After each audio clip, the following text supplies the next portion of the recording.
सदगुरु कबीर साहब जीव को चेतावनी भजन के माध्यम से समझा रहे हैं कि जब माँ के गर्भ में थे, कौल करार किए थे सदगुरु का भजन सुमिरन करने के लिए, अपना उद्धार करने के लिए, और यहाँ आकर के भूल गए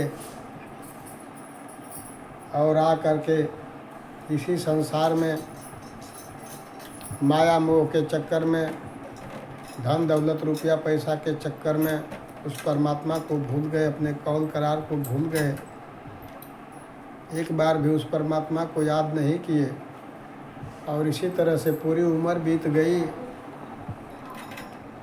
कैसे चेता रहे साहेब भजन के माध्यम से सुनिए।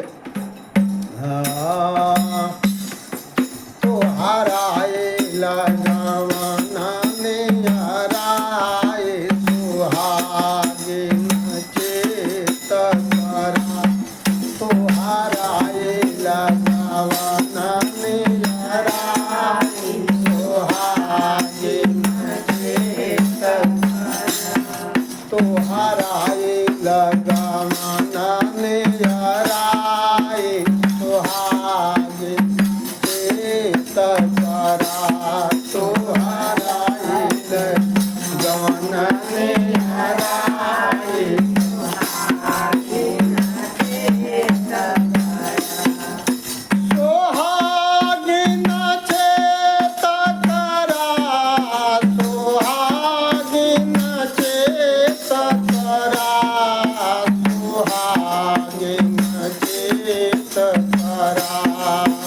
सुहागे चेत करा, सुहागे चेत करा, सुहागे चेत करा, तुहराए लगावाना ने हराए सुहागे चेत करा, तुहराए लगावाना ने हराए सुहागे चेत करा, तुहराए लगावाना ने हराए सुहागे चेत करा, तुहराए लगावाना ने हराए सुहागे चेत करा। बालापन सब खेल गवाए, चल लो चाल कुचाल, चल लो चाल कुचाल, बालापन सब खेल गवाए, चल लो चाल कुचाल, चल लो चाल, बालापन सब खेल गवाए, चल लो चाल कुचाल, चल लो चाल कुचाल, बालापन सब खेल गवाए, चल लो चाल कुचाल, चल लो चाल कुचाल। कवन जवाब देहुगे सजने, कवन जवाब देहुगे सजने, कवन जवाब देहुगे सजने, कवन जवाब देहुगे सजने, पिया जब पूछी है हवाल समझते न साथ हबू, पिया जब पूछी है हवाल समझते न साथ हबू, तुहराए लगावाना ने हराए सुहागे चेत करा, तुहराए लगावाना ने हराए सुहागे चेत करा। पिया जब पूछी है हवाल समझ बिना साथ हबू, पिया जब पूछे हवाल समझ बिना साथ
सूरत संभार चलो तुम ससुरा नैहर में नहीं निभा नैहर में नहीं निभा सूरत संभार चलो तुम ससुरा नैहर में नहीं निभा नैहर में नहीं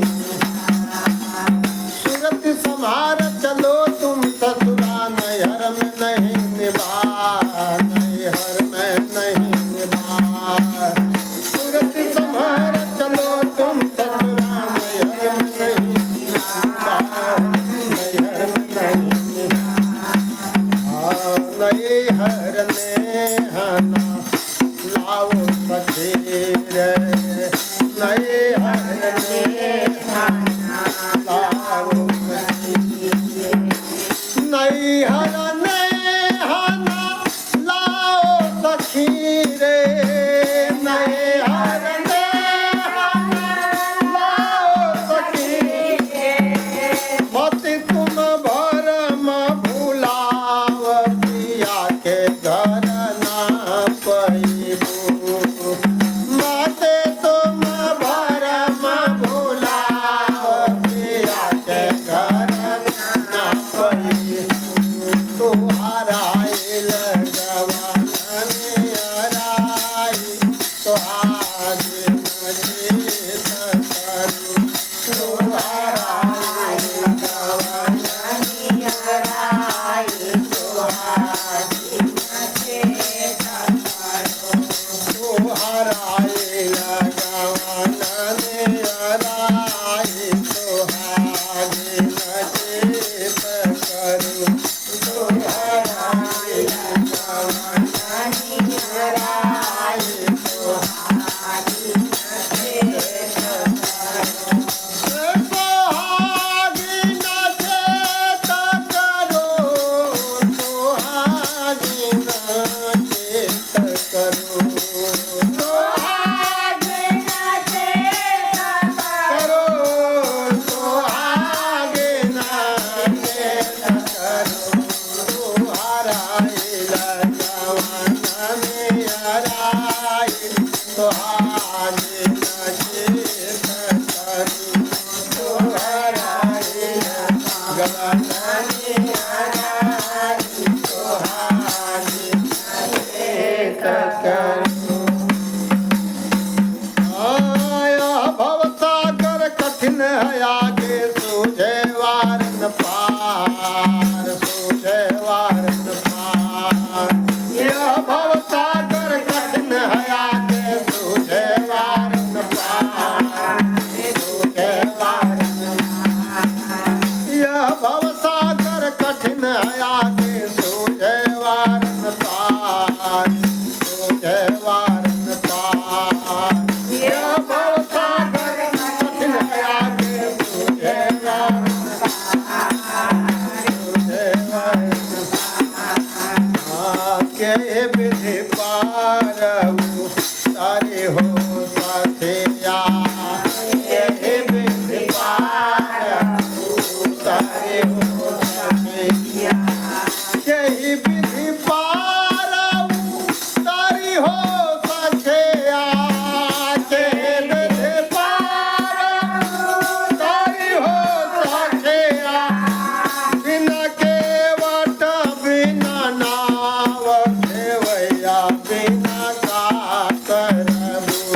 सुहागिन चेत करूं बोलिए सतगुरु कबीर साहेब की जय, धनी धर्मदास जी साहेब की जय, सतगुरु की साहेब बंदगी साहेब बंदगी साहेब।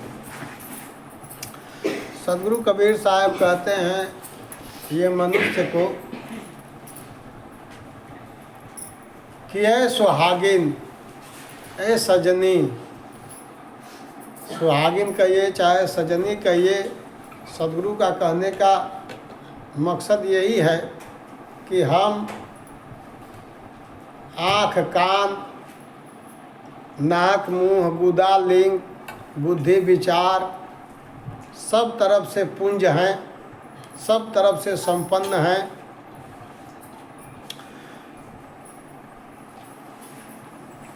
और जिस दिन से हम माँ के गर्भ में आ जाते हैं उसी दिन से हमारा एक एक दिन जो है मृत्यु के तरफ बढ़ते जाता है। सदगुरु कबीर साहब कहते हैं कि ऐ सुहागिन, ऐ मनुष्य, अब तुम एक एक दिन एक एक श्वास मृत्यु के समीप लेके जा रही है, इसके लिए अभी से भी चेत करो, तुम्हारा गवना का दिन नज़दीक आते जा रहा है। पहली कड़ी में साहब कहते हैं, बालापन सब खेल गवाई चललू चाल कुचाल। बालापन में तो सब खेल में गंवा दिया, उसके बाद थोड़ा जानने समझने लायक हुआ तो अनेकों प्रकार के कर्म करने लगा, जो चाल नहीं चलने का वो चाल चल रहा है, वो काम कर रहा है। इसी तरह से करते करते पूरी उम्र बिता देता है, सदगुरु का भजन सुमिरन सत्संग नहीं करता है। तब साहब कहते हैं कि जब तुम कौल करार किए थे और फिर इसी तरह से जब तुम अपना उम्र को बिता दोगे और सदगुरु का भजन सुमिरन सत्संग नहीं करोगे, सदगुरु के शरण में नहीं जाओगे, तो फिर जब उस मुकाम पर पहुँचेगे तो फिर क्या जवाब दोगे? कौन जवाब देहोगे सजनी? वहाँ क्या जवाब दोगे? पिया पूछिए जब तुहार हाल, जब वो बात पूछेंगे कि मैंने तुमको मनुष्य जन्म दे करके भेजा था, तुमने अपने मनुष्य जन्म में कौन कौन अच्छे काम किया, कौन कौन बुरा काम किया, तो जब तुम अच्छे काम किए नहीं रहोगे तो क्या जवाब दोगे? जब समझ ही नहीं रहेगा कि अच्छा काम क्या है, बुरा काम क्या है, तो क्या कहोगे परमात्मा से? कवन जवाब देहोगे सजनी, पिया जब पूछे हैं हवाल, समझ बिना का कहबू। जब समझ ही नहीं रहेगा तो क्या कहोगे परमात्मा से? क्या बताओगे, क्या खबर दोगे उनको? इसके लिए समझ बूझ करने के लिए साहब कहते हैं कि सदगुरु के शरण में जाइए, सत्संग में जाइए, और सत्संग में जा कर के दूसरे कड़ी में साहब कहते हैं, सत सुकृत के सारी पहिर के सतमत रंग में रंगाओ। सत सुकृत रूपी साड़ी को पहन करके और सत्य के मत में अपने आप को रंग दो, अपने मन को रंगा दो, और प्रेम तत्व से मांग संवारो। प्रेम के तत्व से अपने मांग को संवारो और निर्भय का सिंदूर लगाओ। निर्भय के सिंदूर लगाओ, घूंघट पट खोल चलो। निर्भय का सिंदूर लगा करके घूंघट पट मतलब जो अंधकार है, अज्ञानता है, अंधकार रूपी घूंघट, अज्ञानता रूपी घूंघट को खोल करके और देखो और देख करके चलो। जब सद्गुरु का नाम रूपी दीपक मिल जाएगा, नाम रूपी सिंदूर मिल जाएगा, ज्ञान रूपी सूर्य का उदय हो जाएगा, तो अज्ञानता रूपी घूंघट खुल जाएगा और उस ज्ञान रूपी दीपक के उजाले से सब साफ साफ दिखाई देने लगेगा।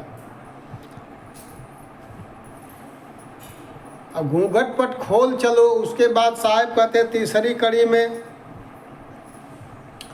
सूरत संहार चलो तुम ससुरा नैहर में नहीं निबाह। ये आध्यात्मिक भजन भी है और बाहर मुखी भी है, दोनों तरफ से है। सूरत संहार चलो तुम ससुरा नैहर में नहीं निबाह। ये संसार रूपी नैहर, यहाँ किसी को रहना नहीं है। जिसने जिसने इस वसुधा में जन्म लिया है उसको यहाँ रहना नहीं है, एक न एक दिन उसका विनाश होने वाला है। इसके लिए हम उस परमात्मा की खोज करें जो हमारा परमात्मा अविनाशी है। मैं अविनाशी हूँ। अगर हमारा परमात्मा अविनाशी जहाँ रहता है, अगर मैं वहाँ चला जाऊँगा तो हमको ये अनेक प्रकार के दुख भोगने नहीं पड़ेंगे। और ये संसार दुख का घर है। यहाँ जिसने जिसने जन्म लिया है सब लोग दुख और सुख का अनुभव करते हैं। यहाँ क्षणिक सुख है और ज़्यादा दुख है। इसके लिए साहब कहते हैं कि सूरत संहार चलो तुम ससुरा। जहाँ उस परमात्मा का घर है, अपने सूरत को संहार करके वहाँ चलिए। नैहर में नहीं निबाह। यहाँ तुम्हारा निर्वाह होने वाला नहीं है, क्योंकि तुम इस देश के वासी नहीं हो। नेह न नैहर नेह न लाओ सखी रे। इस संसार से, हे सखी, इस संसार से नेह ना लगाओ। मत तुम भरम भुलाओ। और तुम भरम भूत के चक्कर में, भरम भूत के चक्कर में, भरम रूपी चक्कर में मत अपने आप को भूल जाओ। क्योंकि अगर भरम के चक्कर में भूल जाओगे तो फिर पिया के घर ना पाओगे, फिर अपने परमात्मा के घर को तुम नहीं पाओगे। इसके लिए सतगुरु के शरण में जा कर के और सतगुरु के शरणागत होकर के, सतगुरु का नाम लेकर के, सतगुरु का नाम दान लेकर के, उनका भेख माला लेकर के, उनके वचन को पालन करते हुए और अपने ससुरा को चलो। अगर नहीं जाते हो तो फिर आगे साहब कहते हैं, यह भव सागर कठिन है आगे सूझे वार न पार। अगर इस मनुष्य शरीर को पाकर के हम सतगुरु के शरण में नहीं जाते हैं तो फिर हम 84 में चले जाएंगे और भवसागर हो जाएगा। उस 84 लाख योनि में कोई हमको बचाने वाला नहीं मिलेगा। कोई वार पार हमको कुछ सूझेगा नहीं, कुछ दिखाई नहीं देगा। सब अंधेरा अंधेरा है, क्योंकि वहाँ कोई गुरु नहीं मिलेगा। के विद पार उतर हो सकिया। किस तरह से फिर पार उतर पाओगे? बिन केवट बिन नाव। ना वहाँ नाव मिलेगा और ना वहाँ केवट मिलेगा। अगर नाव मिलेगा तो खेवैया नहीं मिलेगा। खेवैया बिना का करबू। इसके लिए सद्गुरु के शरण में हो करके सद्गुरु रूपी केवट से मित्रता कीजिए और सद्गुरु को अपना संघाती बना करके और इस भवसागर से पार उतरिए। आगे साहब कहते हैं, कहीं कबीर सुनो हो सजनी प्रेम भाव दिलधार। हे सजनी, हे मनुष्य, प्रेम भाव अपने हृदय में धारण करो और जन्म मरण से संशय छूटे। जन्म मरण का संशय छूटे, आवागमन निवार। सद्गुरु के शरण में जा कर के प्रेम भाव धारण करिए और सद्गुरु का भजन सुमिरन सत्संग करिए, जिससे कि आपके आवागमन का, जन्म मरण का संशय छूट जाएगा और अपना आपका आवागमन का मार्ग बंद हो जाएगा। और इसी घर में रहते हुए, इसी संसार में रहते हुए इसमें विश्राम करो और सद्गुरु के भजन सिमरन सत्संग करो और अच्छे मार्ग पर चलो। ये साहेब का भावार्थ है। इस तरह से सद्गुरु कबीर साहब जीवों को चेता रहे हैं। चेतावनी के माध्यम से, शब्द के माध्यम से, जिस तरह से जीव चेत जाए और सद्गुरु के शरणागत होकर के अपने आत्मा का कल्याण करे, उसी तरह से साहब समझाने की कोशिश करते हैं, जीव को चेताते हैं। जो चेत देता है उसका इस भवसागर से बंधन छूट जाता है। जो नहीं चेतता है फिर भवसागर में भ्रमता फिरता है। बोलिए सद्गुरु कबीर साहेब की जय, धनी धर्मदास जी साहेब की जय, सद्गुरु की साहेब बंदगी, साहेब बंदगी, साहेब। सद्गुरु के वाणी वचनों पर विचार करिए और अपने आत्मा का कल्याण करिए। साहेब बंदगी, साहेब।